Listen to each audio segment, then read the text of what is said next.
Good morning सभी को। Good morning सभी को।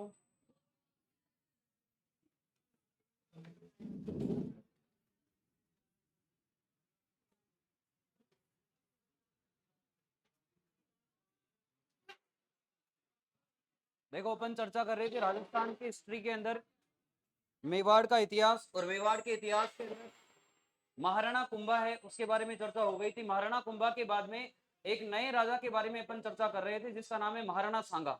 राजा का नाम क्या है? महाराणा सांगा। महाराणा सांगा का जन्म, उसके माता पिता, इसके अलावा महाराणा सांगा ने कौन कौन से युद्ध किए थे इनके बारे में चर्चा कर रहे थे। तो देखो सबसे पहले तो महाराणा सांगा है, ये महाराणा सांगा मेवाड़ का राजा कब से कब तक रहता है? अरे सांगा राजा कब से कब तक रहता है? 1509 से लेकर 1528 तक ये मेवाड़ का राजा रहता है। इसके बाद में देखो ये महाराणा सांगा है, इसी को बोलते हैं संग्राम सिंह। इसी का दूसरा नाम क्या है? संग्राम सिंह। महाराणा सांगा के पिता का नाम क्या था? इनके पिता का नाम क्या था? राईमल।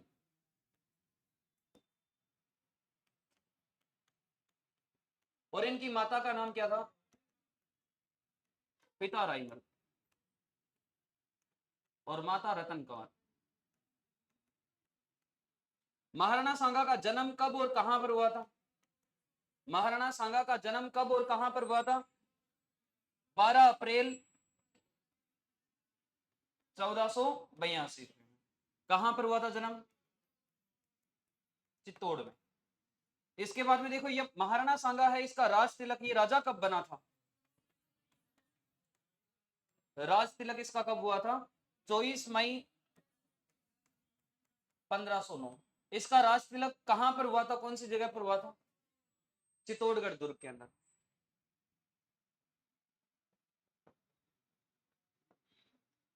ये महाराणा सांगा, इनके पिता, इनका जन्म, ये राजा कब बनते हैं? देखो सबसे पहले महाराणा सांगा का टाइम पीरियड कब से कब तक राजा रहते हैं?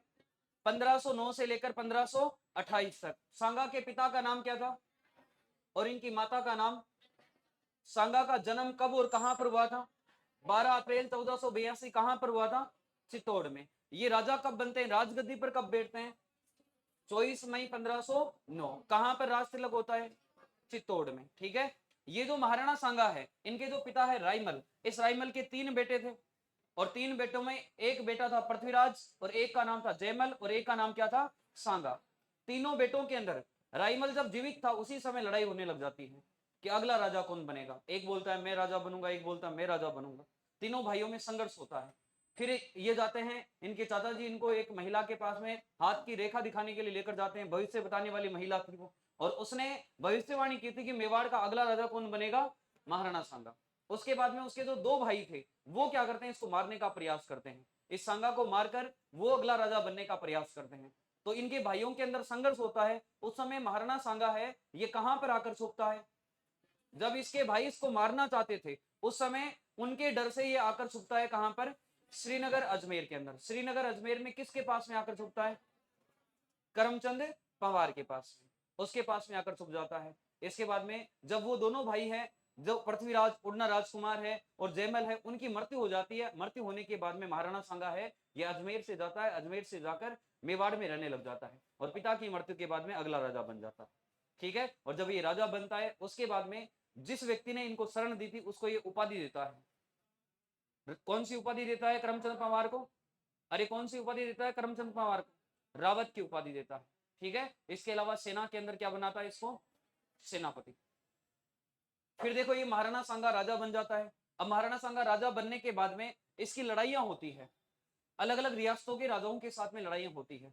उस समय सबसे पावरफुल जो भाग था पूरे भारत का वो था दिल्ली। दिल्ली में जिसका राज होता था वो दिल्ली का राजा आसपास की पूरी रियासतों पर अधिकार कर लेता था।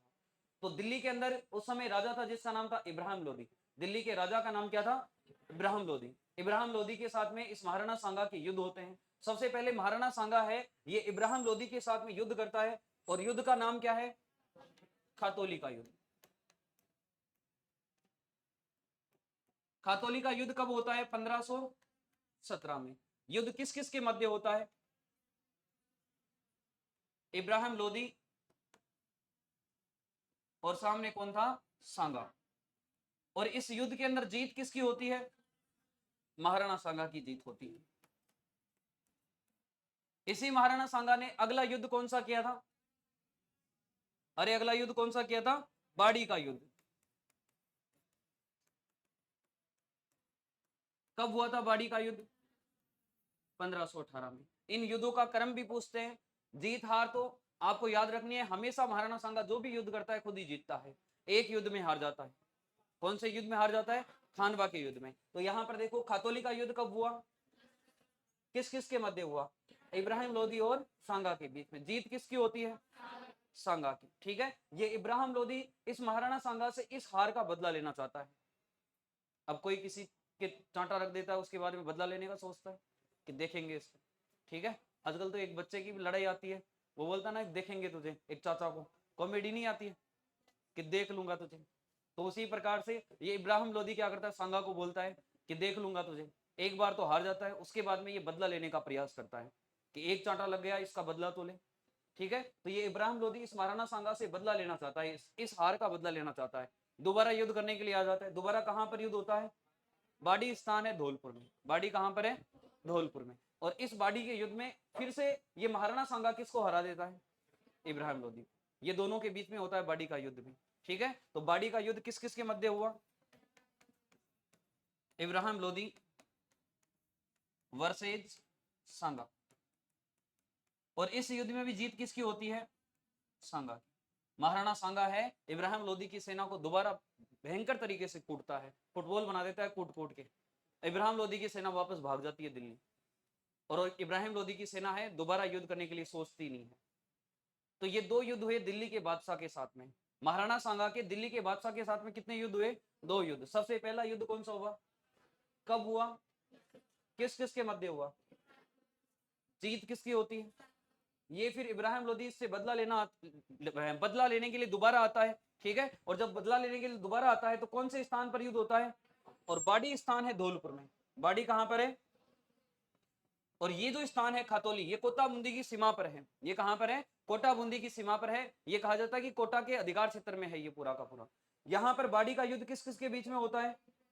इब्राहिम लोदी और सांगा के बीच में। इसमें भी जीत किसकी होती है? सांगा की। ठीक है, तो इस महाराणा सांगा के 4-5 युद्ध है जिनका क्रम पूछते हैं एग्जाम के अंदर। ये दो युद्ध तो हो गए। इसके बाद में महाराणा सांगा का अगला युद्ध है गागरोन का युद्ध। अगला युद्ध कौन सा है? गागरोन का युद्ध। गागरोन का युद्ध कब होता है? 1519 ईस्वी में। गागरोन का युद्ध है, ये किस किस के मध्य होता है?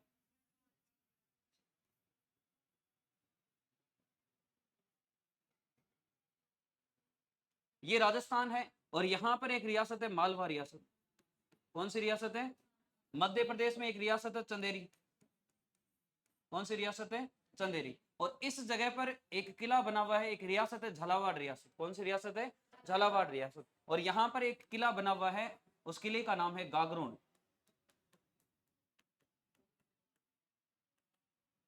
गागरोन दुर्ग। ठीक है, इस मालवा का राजा था जिसका नाम था मोहम्मद खिलजी सेकंड। मोहम्मद खिलजी सेकंड। यहां का चंदेरी का राजा था जिसका नाम था मेदिनी राय। चंदेरी के राजा का नाम क्या था? मेदिनी राय। और यहां पर इस मेवाड़ का राजा कौन है? सांगा। यह कहा जाता है कि मालवा के राजा और चंदेरी के राजा, इन दोनों के बीच में लड़ाई होती है। और दोनों के बीच में जब लड़ाई होती है तो मालवा का राजा है मोहम्मद खिलजी सेकंड इस चंदेरी के राजा मेदिनी राय को हरा देता है। और इसको हराकर इसके राजपाट पर इस चंदेरी रियासत के ऊपर अधिकार कौन कर लेता है? अरे अधिकार कौन कर लेता है? मोहम्मद खिलजी सेकंड। ये मोहम्मद खिलजी सेकंड चंदेरी जाकर इस मेदिनी राय को हरा देता है और उसके राजपाट को वो छीन लेता है। इसके राजपाट को छीनने के बाद में ये मेदिनी राय सोचता है कि अब तो किसी की मदद मिल जाए तो वापस रियासत प्राप्त कर ले। तो ये मेदिनी राय क्या करता है? मेवाड़ के राजा सांगा के पास में आता है। मेदिनी राय किसके पास में आता है? महाराणा सांगा के पास में आता है। और सांगा के पास में आकर बोलता है कि सांगा जी, आप मेरी मदद कर दो। मेरे पास के रियासत वाला जो मोहम्मद खिलजी सेकंड है, ये मेरी जो रियासत है, मेरा राजपाट है, वो छीन लिया। आप मुझे वापस दिलवा दो मेरा राजपाट, मेरी मदद कर दो। तो महाराणा सांगा इस मेदिनी राय को बोलता है कि कोई बात नहीं है, तुझे तेरा राजपाट वापस दिलवा दूंगा, लेकिन अभी कुछ दिन रुक जा, कुछ दिन बाद में तुझे तेरा राजपाट वापस दिलवा दूंगा। ये मेदिनी राय बोलता है कि मेरे पास में घर बार ही नहीं है रुकने के लिए, कहां रुकूं। तो उस समय इस मेवाड़ रियासत के राजा का ही अधिकार था इस गागरोन पर। तो यहां पर ये गागरोन का किला है, ये किसके पास में था उस समय। तो सांगा क्या करता है, इस मेदिनी राय को बोलता है कि कोई बात नहीं, रहने के लिए घर नहीं है, रहने के लिए घर मैं तुझे देता हूं, ये गागरोन का किला है, इस गागरोन के किले के अंदर तू रहने लग जा, जब तक तुझे तेरा राजपाट वापस नहीं मिले तब तक यहीं पर रह जा। तो ये मेदिनी राय है, ये कहां पर रहने लग जाता है फिर, गागरोन दुर्ग में। और जब यहां रहने लग जाता है तो इसकी खबर किसको लग जाती है, मालवा के राजा जिनका नाम क्या है, मोहम्मद खिलजी सेकंड। मोहम्मद खिलजी सेकंड को पता लगता है कि अपना दुश्मन पास के यहां पर एक किले के अंदर रहता है। तो ये मोहम्मद खिलजी सेकंड क्या करता है, इसको यहां पर भी हराने के लिए आ जाता है, इस गागरोन से भी हटाने के लिए आ जाता है।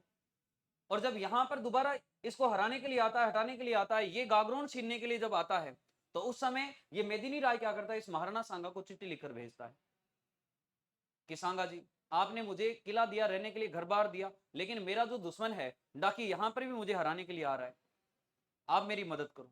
तो महाराणा सांगा उसको बोलता है कि तू रुक जा, थोड़ी सी देर की बात है, मैं आ जाऊंगा, मैं संभाल लूंगा पूरे मामला। महाराणा सांगा इधर से सेना लेकर आता है मेवाड़ से, और यहां पर इस गागरोन के दुर्ग से पहले ही अपनी सेना को वहां पर तैनात रखता है कि जब इधर से आएगी इसकी सेना तो इससे युद्ध कर लेंगे। तो महाराणा सांगा क्या करता है, इस गागरोन पर आक्रमण करने से पहले ही यहां पर इस गागरोन के दुर्ग के पास में ही इस मालवा के राजा मोहम्मद खिलजी सेकंड की सेना को हरा देता है। महाराणा सांगा का युद्ध किसके साथ में होता है, अरे किसके साथ में होता है, मोहम्मद खिलजी सेकंड के साथ में। और इसके साथ में युद्ध होने के पीछे कारण क्या था, क्योंकि गागरोन का दुर्ग है वो किसके पास में था, मेदिनी राय के पास में। जब यहां पर आता है महाराणा सांगा के सामने मोहम्मद खिलजी सेकंड, तो मोहम्मद खिलजी सेकंड को महाराणा सांगा बोलता है कि किससे युद्ध करने के लिए आया है। तो मोहम्मद खिलजी सेकंड बोलता है कि मेरी लड़ाई है मेदिनी राय से। सांगा बोलता है कि मेदिनी राय मेरा दोस्त है, मेरा भाई है, यदि उसको हराना चाहता है तो पहले मेरे से निपटना पड़ेगा, मेरे से युद्ध करना पड़ेगा। तो महाराणा सांगा उस मोहम्मद खिलजी सेकंड की सेना के साथ में युद्ध करता है, और उस युद्ध के अंदर ये मोहम्मद खिलजी सेकंड यहां पर हार जाता है, और हार कर युद्ध हारने के बाद में चपले उठाकर वापस भाग रहा था, अपना जान बचाकर वापस भाग रहा था कि मालवा चले अब तो जान बचाकर। और जैसे ही अपने यहां से वापस भागना शुरू होता है, इस महाराणा सांगा का एक सेनापति था जिसका नाम था हरिदास सारण। सेनापति का नाम क्या था, हरिदास सारण। वो पीछा करता है, 150 सैनिक लेकर उसके पीछे भागता है, और उस मोहम्मद खिलजी सेकंड को बीच रास्ते में गिरफ्तार कर लेता है, उसको वहां से उठाकर ले आता है। और महाराणा सांगा इस गागरोन दुर्ग में आ जाते हैं, और गागरोन दुर्ग में आने के बाद में वो हरिदास सारण इस मोहम्मद खिलजी सेकंड को गिरफ्तार करके उस महाराणा सांगा के सामने पेश करता है। और जब उसके सामने पेश करता है तो महाराणा सांगा पूछते हैं कि हरिदास जी ये किसको पकड़ के ले आए तुम। तो हरिदास सारण बोलता है कि सर ये अपना दुश्मन है जो युद्ध हारने के बाद में वापस भाग रहा था, मैं इसको पकड़ के ले आया। महाराणा सांगा उसको बोलता है हरिदास सारण कि थैंक यू, आप जैसे सेना जो सैनिक है, सेनापति है, मेरे साथ में है तो मैं कभी भी हारूंगा नहीं, कि आप शत्रु को भी पकड़ के गिरफ्तार करके यहां पर ले आए, राज दरबार में पेश कर दिया आपने। तो हरिदास सारण को यह कहा जाता है कि महाराणा सांगा बोलते हैं कि आज से मेवाड़ तुम्हारा ही है। हरिदास सारण बोलते हैं कि राजा जी कोई बात नहीं, मैंने अच्छा काम किया है, बहादुरी का काम किया है, आप गिफ्ट देना चाहते हो तो छोटा मोटा गिफ्ट दे दो, पूरा मेवाड़ मेरे से कैसे संभलेगा, पूरे मेवाड़ का मैं राजपाट नहीं संभाल सकता, आप छोटा मोटा गिफ्ट दे दो। फिर महाराणा सांगा क्या करते हैं, उसको 12 गांव भेंट देते हैं। कितने गांव गिफ्ट देते हैं, 12 गांव गिफ्ट में देते हैं। और इस युद्ध के अंदर, इस गागरोन के युद्ध के अंदर जीत किसकी होती है, सांगा की। और जब गागरोन का युद्ध हुआ था उस समय गागरोन का किला किसके पास में था, मेदिनी राय के पास में। लेकिन युद्ध किस किस के मध्य होता है, महाराणा सांगा और मोहम्मद खिलजी सेकंड। इसमें जीत किसकी हो जाती है, सांगा की। ठीक है। और ये जो महाराणा सांगा का सेनापति है हरिदास सारण, ये किसको गिरफ्तार करके ले आता है, मोहम्मद खिलजी सेकंड को, इसको गिरफ्तार करके ले आता है। और इससे प्रसन्न होकर महाराणा सांगा हरिदास सारण को कितने गांव भेंट देते हैं, 12 गांव भेंट देते हैं। ठीक है। तो लिखो गागरोन का युद्ध, सन लिख लो इसकी, गागरोन का युद्ध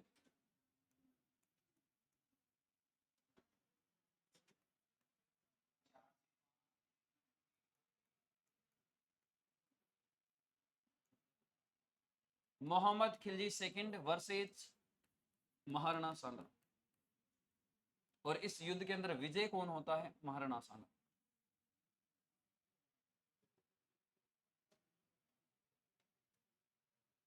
वैसे दुश्मनी तो मालवा के राजा की, चंदेरी के राजा की थी, लेकिन महाराणा सांगा अपनी दोस्ती की खातिर यहां पर इस गागरोन के युद्ध में भाग लेता है, अपने दोस्त को बचाने के लिए। और दोस्ती भी ज्यादा दिन नहीं हुई थी, कुछ ही दिन पहले दोस्ती की थी। जैसे दोस्ती दोस्त लड़ाई में नहीं चले जाते हैं, ग्रुप बनाकर चले जाते हैं, लड़ाई कैसी भी हो साथ जाते हैं सारे।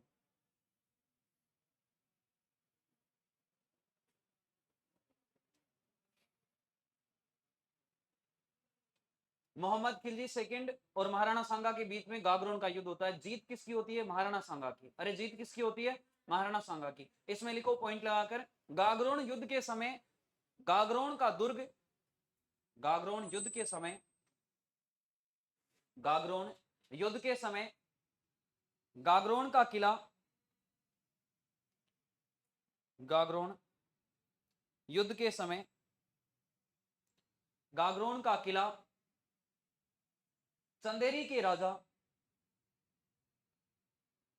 गागरोन का किला चंदेरी के राजा मेदिनी राय के पास था।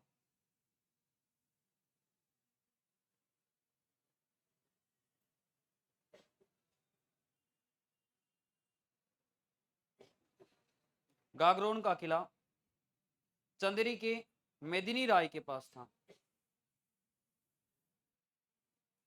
ठीक है, इसके बाद में लिखो, लिखो महाराणा सांगा का सेनापति हरिदास सारण,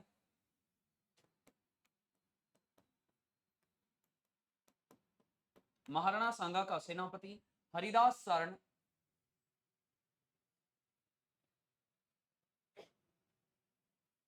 हरिदास सारण मोहम्मद खिलजी सेकंड को गिरफ्तार कर लेता है। मोहम्मद खिलजी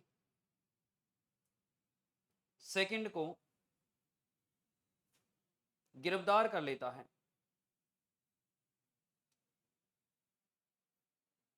मोहम्मद खिलजी सेकंड को गिरफ्तार कर लेता है। सांगा प्रसन्न होकर,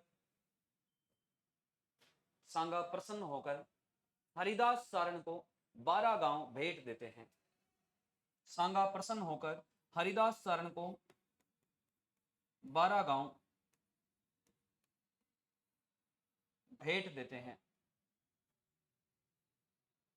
12 गांव भेंट देते हैं।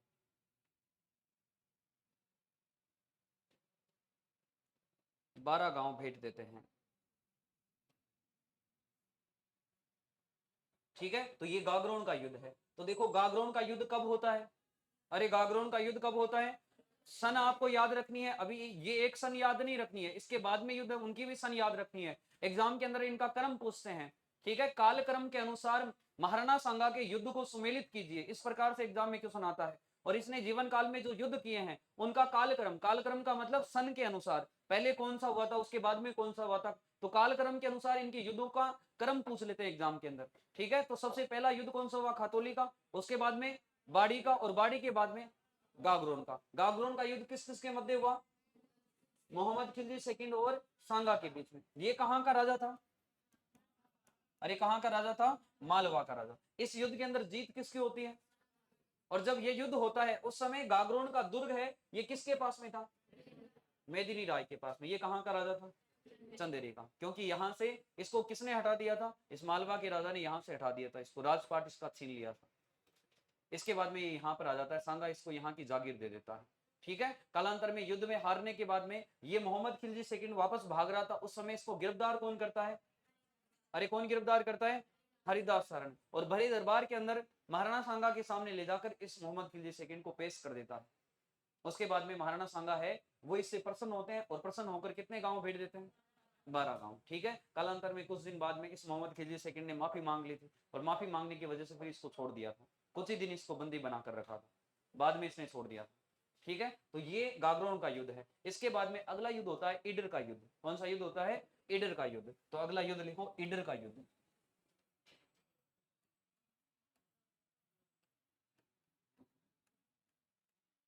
ईडर का युद्ध।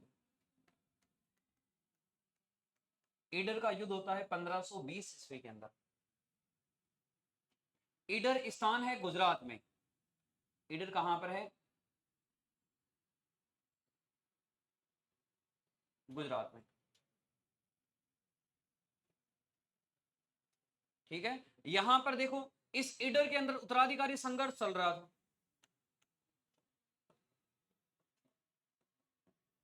उत्तराधिकारी संघर्ष चल रहा था। उत्तराधिकारी संघर्ष इस ईडर के अंदर राजा बनने के लिए दो भाई लड़ रहे थे। एक भाई का नाम था राइमल और एक भाई का नाम था भारमल। एक का नाम था भारमल। ईडर, सबसे पहले ईडर कहां की रियासत है? अरे ईडर कहां की रियासत है? गुजरात की। ये कहा जाता है कि मारवाड़ है, इस मारवाड़ में भी राठौड़ों का राज था और इस ईडर में भी राठौड़ों का राज था। जब मारवाड़ में कोई राजा नहीं रहता था या राजा के बेटा नहीं होता था तो वो ईडर से जाकर बेटा गोद लेकर यहां पर राजा बना देते थे। और ईडर में किसी राजा के बेटा नहीं होता, संतान नहीं होती, तो ईडर का राजा मारवाड़ आता और मारवाड़ से एक राजा के बेटे को गोद ले जाकर वहां पर राजा बना देता। ठीक है, तो ईडर और जो मारवाड़ है ये दोनों की दोनों एक राठौड़ रियासतें हैं। ठीक है, राठौड़ राजा यहाँ पर राज करते थे। तो यहाँ पर इस ईडर के अंदर जो दो भाई थे, एक भाई का नाम क्या था और एक भाई का नाम भारमल। इन दोनों भाइयों के अंदर इनके पिता के मरने के बाद में उत्तराधिकारी संघर्ष छिड़ जाता है। उत्तराधिकारी संघर्ष का मतलब है अगला राजा कौन बने, अगला उत्तराधिकारी कौन बने। इन दोनों भाइयों में लड़ाई हो जाती है और जब इन दोनों भाइयों में लड़ाई होती है तो ये जो राइमल है, इस राइमल का ससुराल था मेवाड़ में। और ये कहा जाता है कि महाराणा सांगा की बेटी के साथ में इसकी शादी हो रखी थी। महाराणा सांगा की बेटी है, उसकी शादी किसके साथ में हो रखी थी? राइमल के साथ में। यहां पर ये भारमल इसका भाई था। अब महाराणा सांगा है वो मेवाड़ से जाकर इस उत्तराधिकारी संघर्ष में किसका सहयोग करेगा? अरे अपने जवाई का सहयोग करेगा वो तो महाराणा सांगा क्या करता है? इस राइमल का सहयोग करता है। तो ये भारमल क्या करता है? पास में ही ईडर के पास में रियासत है गुजरात रियासत। कौन सी रियासत है? गुजरात रियासत। तो ये भारमल क्या करता है? गुजरात के राजा के पास में चला जाता है और गुजरात के राजा का नाम था मुजफ्फर शाह। गुजरात के राजा का नाम क्या था? मुजफ्फर शाह। उस गुजरात के राजा मुजफ्फर शाह के पास में जाकर ये भारमल बोलता है कि जो मेरा भाई है उसकी मदद करने के लिए मेवाड़ का राजा आ रहा है, आप मेरी मदद करो। मेरे भाई का तो ससुराल मेवाड़ के अंदर है, इस वजह से मेवाड़ के राजा उसकी मदद करने के लिए आ रहा है सेना लेकर, तो आप मेरा सहयोग करो। और गुजरात के राजा है उनकी लड़ाई हमेशा मेवाड़ के साथ में रहती थी, क्योंकि पहले देखो गुजरात के राजा थे कुतुबुद्दीन शाह। अरे गुजरात के राजा कौन थे? कुतुबुद्दीन शाह। महाराणा कुंभा ने किसको हराया था? महाराणा कुंभा ने किसको हराया था? कुतुबुद्दीन शाह को। तो इनकी मेवाड़ रियासत की और गुजरात रियासत की हमेशा लड़ाई चलती रहती थी। तो गुजरात के राजा भी ये सोच रहे थे कि कैसे बदला ले इनसे। पहले हमारे दादा परदादाओं को कूटा हुआ इन्होंने, ढंग से लड़ाई की थी, उसमें मेरे दादा परदादाओं को हरा दिया था। गुजरात के राजा मुजफ्फर शाह सोचते हैं कि पहले दादा परदादा उनके कौन थे? जो मुजफ्फर शाह है उनके दादा परदादा कौन थे? कुतुबुद्दीन शाह। अरे उनके दादा परदादा कौन थे? कुतुबुद्दीन शाह। तो कुतुबुद्दीन शाह महाराणा कुंभा से हारा हुआ था चंपानेरी की संधि में, बदनौर के युद्ध में, ठीक है, नागौर के उत्तराधिकारी संघर्ष के अंदर। तो वो भी बदला लेना चाहते थे। तो गुजरात के राजा मुजफ्फर शाह वो तो किसका सहयोग करते हैं, और यहाँ पर मेवाड़ के राजा महाराणा सांगा किसको सहयोग करते हैं? ये तो जवाई का ही करेंगे। तो यहाँ पर इस उत्तराधिकारी संघर्ष में मेवाड़ के राजा और गुजरात के राजा, गुजरात के राजा मुजफ्फर शाह और मेवाड़ के राजा महाराणा सांगा, इन दोनों के मध्य युद्ध होता है और इस युद्ध के अंदर महाराणा सांगा जीत जाता है, उस मुजफ्फर शाह को हरा देता है। और हराने के बाद में इस ईडर का राजा किसको बनाकर आ जाता है? राइमल। कालांतर में कुछ दिन बाद में इस राइमल की मृत्यु भी हो जाती है, महाराणा सांगा के जवाई की मृत्यु भी हो जाती है। और मृत्यु होने के बाद में ये कहा जाता है कि ये भारमल है वहां से चलकर आता है मेवाड़ में, और मेवाड़ में आकर महाराणा सांगा को हाथ जोड़कर बोलता है कि सांगा जी अब तो आपके जवाई की मृत्यु भी हो गई, अब तो मुझे राजा बना दो ईडर का। फिर महाराणा सांगा क्या करते हैं? इसको कुछ दिन बाद में वहां का राजा बना देते हैं भारमल को। जब खानवा का युद्ध होता है, उस खानवा के युद्ध में फिर ईडर से महाराणा सांगा का सहयोग करने के लिए कौन आता है? भारमल। ये खानवा के युद्ध में फिर महाराणा सांगा का सहयोग करने के लिए भी आता है। लेकिन जब पहले उत्तराधिकारी संघर्ष हुआ था दोनों भाइयों में, उस समय महाराणा सांगा ने किसकी मदद की थी? किसको हराया था? भारमल को। और दोनों के बीच में लड़ाई होती है, ये दोनों तो लड़ना बंद कर देते हैं एक प्रकार से, ये तो पीछे रह जाते हैं, इन दोनों के लिए लड़ाई करने लग जाते हैं। फिर मालवा जो गुजरात का राजा है और मेवाड़ का राजा है, गुजरात का राजा कौन था? मुजफ्फर शाह। और मेवाड़ का राजा कौन था? महाराणा सांगा। ये दोनों लड़ाई करने लग जाते हैं और उस लड़ाई के अंदर, इस ईडर के युद्ध के अंदर महाराणा सांगा जीत जाता है। इस युद्ध में कौन जीतता है? महाराणा सांगा जीत जाता है। ठीक है, तो यहां पर युद्ध होता है, एक तो मुजफ्फर शाह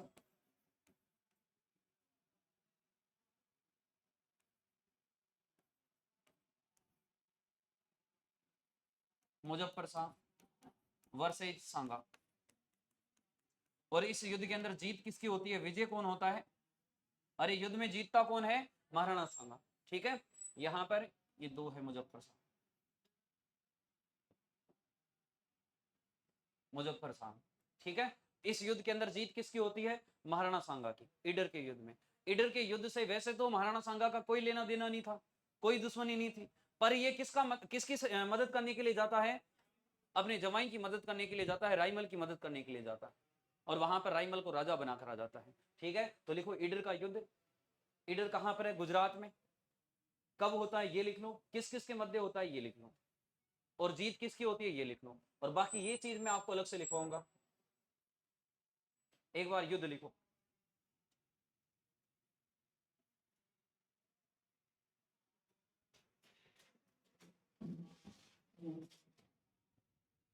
इसकी क्या हुआ बुढ़िया? नोट्स नहीं लिखती है? नोट्स लिखा कर।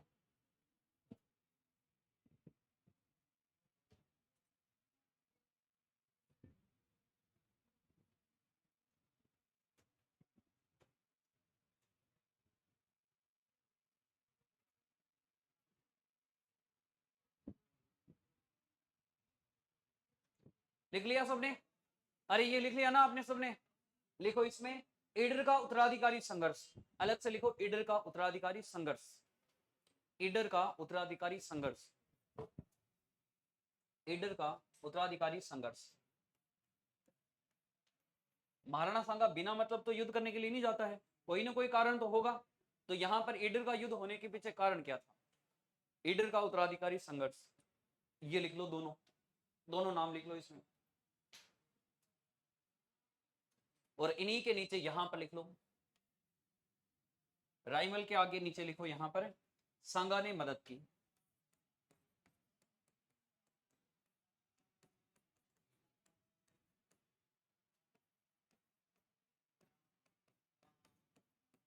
ईडर का राजा बने।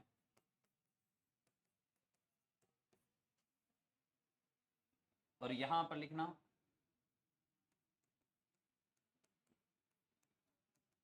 गुजरात के राजा मुजफ्फर शाह ने मदद की। और सांगा क्यों मदद करता है? सांगा की मदद के पीछे कारण यही था कि सांगा की बेटी की शादी हो रखी थी इस राइमल के साथ में, इस वजह से सांगा यहां पर मदद करने के लिए जाता है। ईडर का उत्तराधिकारी संघर्ष किस किस के मध्य होता है? इन दोनों के बीच में उत्तराधिकारी संघर्ष होता है। उत्तराधिकारी संघर्ष का मतलब है अगला राजा कौन बनेगा।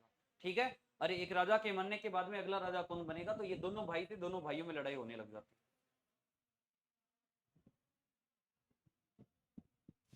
ईडर के उत्तराधिकारी संघर्ष में महाराणा सांगा ने किसकी मदद की? सीधा क्वेश्चन भी आ जाता है।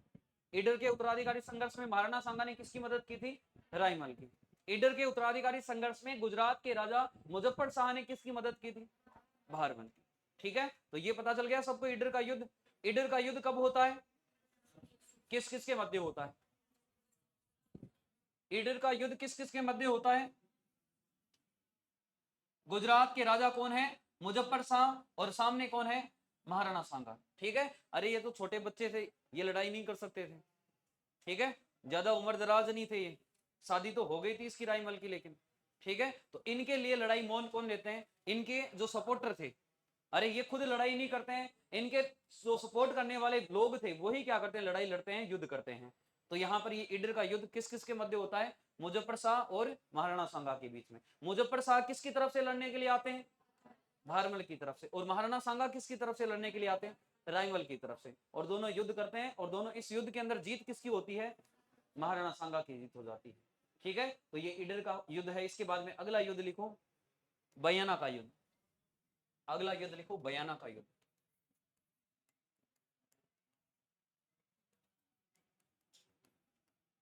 बयाना का युद्ध, बयाना का युद्ध होता है वैलेंटाइन डे के 2 दिन बाद में, 16 फरवरी, 16 फरवरी 1527 ईस्वी को। 16 फरवरी 1527 ईस्वी को। ये बयाना का युद्ध किस किस के मध्य होता है? एक तरफ महाराणा सांगा, महाराणा सांगा वर्सेज एक तरफ है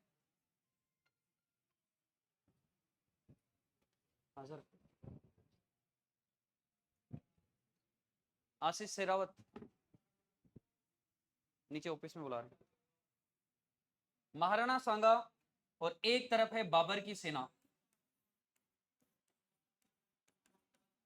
बाबर की सेना। और बाबर की सेना में सेनापति इसके कौन थे?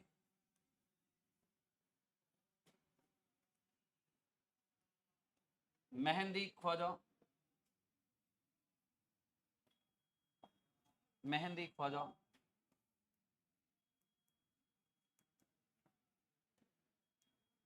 सुल्तान मिर्जा, सुल्तान मिर्जा।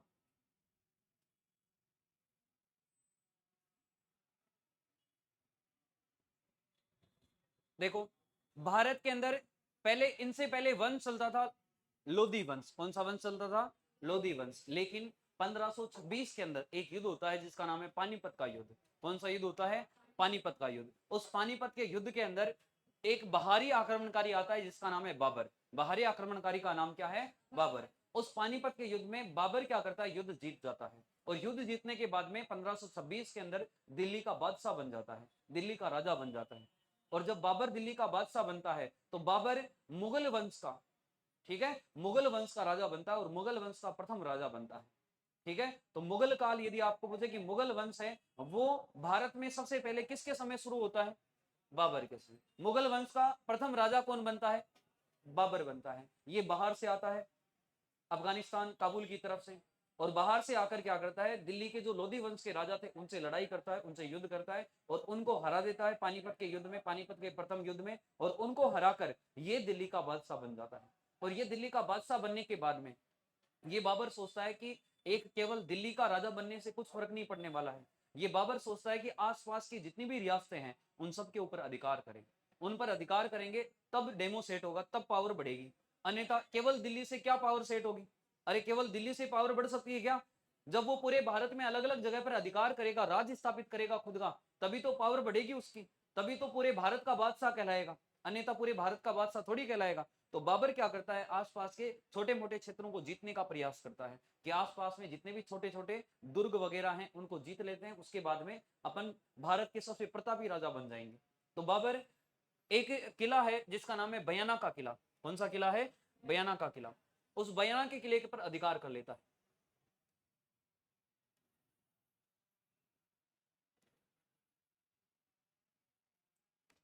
एक तो बाबर का अधिकार था आगरा में और एक बाबर का अधिकार था दिल्ली में। इन दोनों पर अधिकार हो जाता है बाबर का। इन दोनों पर अधिकार होने के बाद में यहां पर दिल्ली के आसपास के गांवों को बाबर जीत लेता है, उनके ऊपर अधिकार कर लेता है और गांव वालों को बोल देता है कि आज के बाद में टैक्स और किसी को नहीं देना है, मुझे टैक्स देना है, जितना भी टैक्स देना है। आगरा के आसपास को भी जो भी क्षेत्र थे उनको जीत लेता है बाबर। तो यहाँ पर इस आगरा के पास में भरतपुर रियासत है राजस्थान की।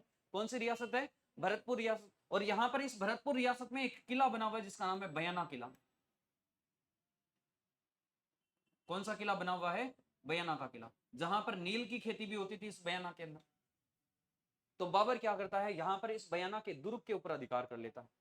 और उस समय मेवाड़ का सबसे शक्तिशाली राजा महाराणा सांगा, जो जहां पर भी जाता युद्ध जीत कर आता, जिससे जिससे भी युद्ध करता ढंग से धोकर आता, अगले को दोबारा युद्ध करने की हिम्मत भी नहीं करता। तो इस मेवाड़ के राजा महाराणा सांगा ने यहां पर आसपास में अधिकार तो कर ही रखा था। इसके अलावा यह कहा जाता है कि 200 गांव से दिल्ली के 200 गांवों पर भी अधिकार कर रखा था इस महाराणा सांगा ने। मेवाड़ के राजा ने दिल्ली के आसपास के 200 गांवों पर अधिकार कर रखा था, वहां से भी टैक्स लेता था महाराणा सांगा। और ये बयाना का किला है, इस बयाना के किले पर भी अधिकार था महाराणा सांगा का। अब महाराणा सांगा के किले पर अधिकार कौन कर लेता है? अरे महाराणा सांगा के किले पर अधिकार कौन कर लेता है? बाबर। महाराणा सांगा के पास में था बयाना का किला उस समय। तो इस महाराणा सांगा के किले के ऊपर अधिकार कर लेता है बाबर। और बाबर इस किले पर अधिकार करने के बाद में इस किले को सौंप देता है एक तो मेहंदी ख्वाजा। ये कहा जाता है कि बाबर का ये बहनोई था, ये जवाई था। तो ये कहा जाता है कि इस मेहंदी ख्वाजा है, इस मेहंदी ख्वाजा को इस बयाना का किला सौंप देता है और मेहंदी ख्वाजा इस बयाना के किले के अंदर रहता है। अब ये बात का पता चल जाता है महाराणा सांगा को कि ये बाबर नाम का कोई व्यक्ति आया है, मुगल वंश की स्थापना की इसने, और ये पूरे भारत पर राज स्थापित करने की इसने सोच रखी है। आसपास के कई क्षेत्रों पर ये जीत रहा है, अपना अधिकार कर रहा है। महाराणा सांगा को पता लगता है कि अपने किले बयाना के दुर्ग के ऊपर भी अधिकार कर लिया इसने। तो महाराणा सांगा यहाँ से मेवाड़ से अपनी सेना लेकर आता है और यहाँ पर इस बयाना के पास में आकर युद्ध करने के लिए तैयार होता है। और जब युद्ध करने के लिए तैयार होता है तो इस मेहंदी ख्वाजा को पता लगता है कि जिसका किला था वो युद्ध करने के लिए आ गया। तो मेहंदी ख्वाजा क्या करता है, बाबर के पास में चिट्ठी लिखकर भेजता है। मेहंदी ख्वाजा पहले तो पता करता है कि मेरे से युद्ध करने के लिए कौन आ रहा है, मुझे यहाँ से हटाने के लिए कौन आ रहा है। आसपास की जनता को पूछता है तो आसपास की जनता बताती है कि ऐसा व्यक्ति आ रहा है जो आज तक कोई एक युद्ध भी हारा नहीं है, और एक आंख नहीं है, एक हाथ नहीं है, एक पैर नहीं है, और पूरा शरीर है उसका बिंदा हुआ पड़ा है, वो व्यक्ति तुम्हारे से युद्ध करने के लिए आया है, और आज दिन तक उसने आज तक कोई युद्ध भी नहीं हारा है। तो मेहंदी ख्वाजा डर गया। मेहंदी ख्वाजा ने चिट्ठी लिखकर भेज दी बाबर को कि मैं तो वापस आ रहा हूं, मुझे नहीं चाहिए बयाना का किला वगैरह, मैं किसी से लड़ाई नहीं लड़ूंगा, क्योंकि जो मेरे से युद्ध करने के लिए आया आज दिन तक का उसको रिकॉर्ड है, एक भी युद्ध वो हारा नहीं। तो बाबर उसको मेहंदी ख्वाजा को दोबारा चिट्ठी लिखकर भेजता है कि रुक जा, मैं और सेना भेज रहा हूं, एक व्यक्ति को और भेज रहा हूं तेरी मदद करने के लिए, और भी सेना भेज रहा हूं। तो बाबर फिर क्या करता है, इस सुल्तान मिर्जा के नेतृत्व में और सेना भेजता है। फिर मेहंदी ख्वाजा और सुल्तान मिर्जा ये दोनों मिलकर, इन दोनों के नेतृत्व के अंदर महाराणा सांगा से युद्ध होता है, और महाराणा सांगा क्या करता है, इन दोनों को हरा देता है। महाराणा सांगा इस मेहंदी ख्वाजा को और इस सुल्तान मिर्जा को बुरी तरीके से पीटता है, पीट पीट कर फुटबॉल बना देता है। ये दोनों के दोनों क्या करते हैं, फिर युद्ध हारते हुए दिखते हैं तो दोनों के दोनों भाग जाते हैं दिल्ली की तरफ, और जाकर बाबर को बोल देते हैं कि जीवित रहेंगे तो किला तो और बना लेंगे। ऐसा डाकिया आया था कि उसके एक हाथ नहीं था, एक आंख नहीं थी, एक पैर नहीं था, पैर से चला नहीं जा रहा था, और वो ऐसे मार रहा था सैनिकों को कि पता नहीं चल रहा था कि वो कहां गए। तो मेहंदी ख्वाजा जाकर बाबर को बोल देता है कि हम तो युद्ध नहीं करेंगे उससे, दोबारा तुम सोचो कि दोबारा युद्ध कर लेंगे जाकर, हम तो दोबारा भी युद्ध नहीं करेंगे। इस बयाना के युद्ध में जीत किसकी हो जाती है, महाराणा सांगा की जीत हो जाती है। ठीक है, और इस बयाना के युद्ध में किसकी सेना हार जाती है, बाबर की सेना हार जाती है। लेकिन बाबर इस युद्ध का बदला लेना चाहता है। बाबर इस युद्ध के एक महीने बाद में, यहां पर ये कौन सा महीना है, अरे ये कौन सा महीना है, फरवरी का महीना, ठीक एक महीने बाद में मार्च के महीने में इस महाराणा सांगा की लड़ाई होती है, युद्ध होता है किसके साथ में, बाबर के साथ में, और उस युद्ध के अंदर ये बाबर जीत जाता है। ठीक है, तो यहां पर सबसे पहले तो बयाना का युद्ध, बयाना का युद्ध कब होता है, अरे बयाना का युद्ध कब होता है, 16 फरवरी 1527। किस किस के मध्य होता है, महाराणा सांगा और बाबर की सेना के बीच में होता है। बाबर की सेना के अंदर सेनापति कौन थे, मेहंदी ख्वाजा और सुल्तान मिर्जा। ठीक है, यहां पर महाराणा सांगा है, ये दोनों की सेना को हरा देता है, महाराणा सांगा इन दोनों को हरा देता है। ये हारने के बाद में वापस दिल्ली चले जाते हैं, और दिल्ली जाकर बाबर को बोल देते हैं कि हम तो दोबारा उस डाके से युद्ध करने नहीं जाएंगे। बुरा मारता है, भूडा पीटता है, ठीक है, हालत खराब कर दी हमारी पीट पीट कर। तो यहाँ पर ये युद्ध हारने के बाद में दिल्ली चले जाते हैं और महाराणा सांगा युद्ध जीत जाता है। कालांतर में बाबर उनसे बदला लेना चाहता है। अगला युद्ध होता है जिसका नाम है खानवा का युद्ध। अगला कौन सा युद्ध होता है, खानवा का युद्ध। तो सबसे पहले लिखो बयाना का युद्ध, किस किस के मध्य होता है ये लिख लो, और इस युद्ध के अंदर जीत किसकी होती है ये लिख लो, विजय। महाराणा सांगा तो एक युद्ध को छोड़कर सारे युद्ध जीतता है। महाराणा सांगा एक युद्ध हार जाता है, खानवा का युद्ध। कौन सा युद्ध हार जाता है, खानवा का युद्ध। बाकी सभी युद्धों के अंदर महाराणा सांगा जीतता है।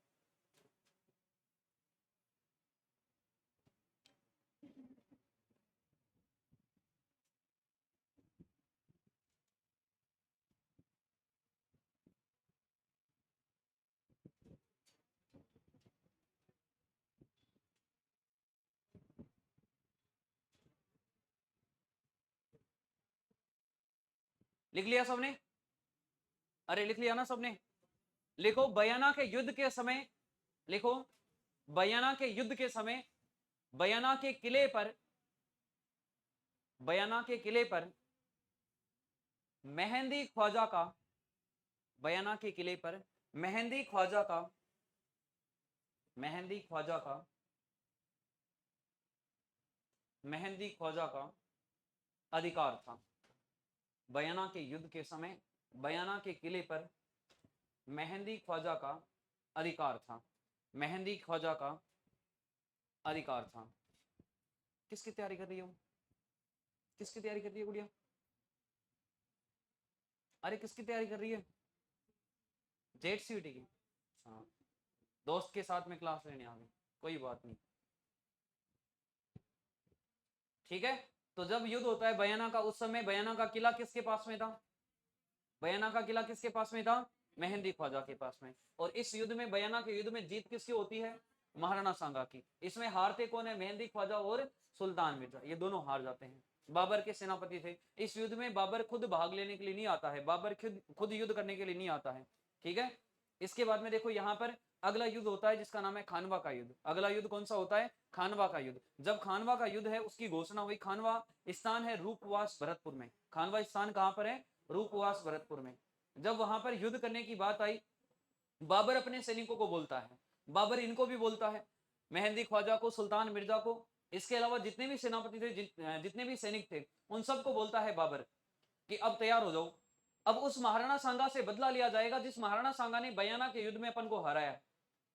तो उस बाबर के जितने भी सैनिक थे, सारे के सारे सैनिक मना कर देते हैं, बाबर को सारे सैनिक मना कर देते हैं, हाथ जोड़ देते हैं कि हम तो उससे युद्ध नहीं करेंगे। क्योंकि बाबर के जितने भी सैनिक थे सबको पता चल गया था कि सामने जो व्यक्ति है, जो युद्ध करने वाला व्यक्ति है महाराणा सांगा, महाराणा सांगा के शरीर पर 80 घाव। उसके लिए कहावत है कि 80 घाव है तन पर फिर भी वेता नहीं है मन पर, कि मन में कोई भी डर नहीं था। 80 घाव पूरे शरीर पर थे, एक आंख नहीं थी, एक हाथ नहीं था, एक पैर नहीं था, उसके बावजूद युद्ध करता था और युद्ध के अंदर जीत कर आता था। अब ऐसे यदि किसी व्यक्ति की वो कहानी सुने सैनिक, उसके बाद में युद्ध करने के लिए थोड़ी आ जाए, तो बाबर के सारे सैनिक मना कर देते हैं कि हम तो युद्ध करने के लिए नहीं जाएंगे। अब बाबर उनको मनाने का प्रयास करता है, बाबर बोलता है कि तुम्हें क्या लगता है मैं खुद के लिए युद्ध कर रहा हूं? तो सैनिक बोलते हैं कि हाँ, तुम खुद के लिए लड़ाई कर रहे हो, युद्ध कर रहे हो, खुद का राजपाट बढ़ाना चाहते हो, हमें कुछ नहीं मिलने वाला नहीं है, फालतू में और वहां पर कट के मर जाएंगे। तो सारे सैनिक मना कर देते हैं, और जब सारे सैनिक मना करते हैं तो बाबर उनको मनाने का प्रयास करता है। बाबर उनको बोलता है कि मैं धर्म की लड़ाई कर रहा हूं। उस युद्ध को जिहाद घोषित करता है। युद्ध को क्या घोषित करता है? जिहाद घोषित करता है कि मैं धर्म की लड़ाई लड़ रहा हूं, हिंदू मुस्लिम की लड़ाई है ये, और इस लड़ाई के अंदर तुम्हें साथ देना पड़ेगा। उन मुस्लिम सैनिकों को मनाने का प्रयास करता है, युद्ध को जिहाद घोषित करता है। इसके अलावा फिर मुस्लिम सैनिक बोलते हैं कि तुम जिहाद की बात करते हो, धर्म की लड़ाई की बात करते हो, और खुद के धर्म के लोगों से टैक्स वसूलते हो। मुस्लिम धर्म के जो व्यापारी है उनसे तुम टैक्स लेते हो, तमगा कर लेते हो। तो वहां पर बाबर बोलता है कि कोई बात नहीं है, आज के बाद में मुस्लिम व्यापारियों से टैक्स नहीं लेंगे। बाबर क्या करता है? तमगा कर समाप्त कर देता है। उसके बाद में सैनिक बोलते हैं कि अपने धर्म के अंदर, अपनी कुरान के अंदर तुम नमाज पढ़ते हो, कुरान के अंदर ये लिखा हुआ है कि शराब नहीं पीना चाहिए, और बाबर सबसे बड़ा दारूडिया था, सारे दिन दारू पीता रहता था। खुद की किताब लिखता है बाबरनामा के नाम से, उसके अंदर खुद लिखता है कि मैं सुबह उठा, कुछ दोस्त आए हुए थे, मैंने शराब का एक पैक लिया। इस प्रकार से अपनी किताब में भी लिखता है, बाबरनामा पुस्तक के अंदर भी लिखता है, ठीक है। तो फिर वो बोलते हैं सैनिक कि तुम तो दारू पीते हो, धर्म की बात करते हो। बाबर बोलता है कि आज के बाद में दारू नहीं पीऊंगा, शराब नहीं पीने की प्रतिज्ञा करता है, ठीक है। बाकी खानवा का युद्ध है, इसके बारे में नेक्स्ट क्लास में चर्चा करेंगे, ठीक है।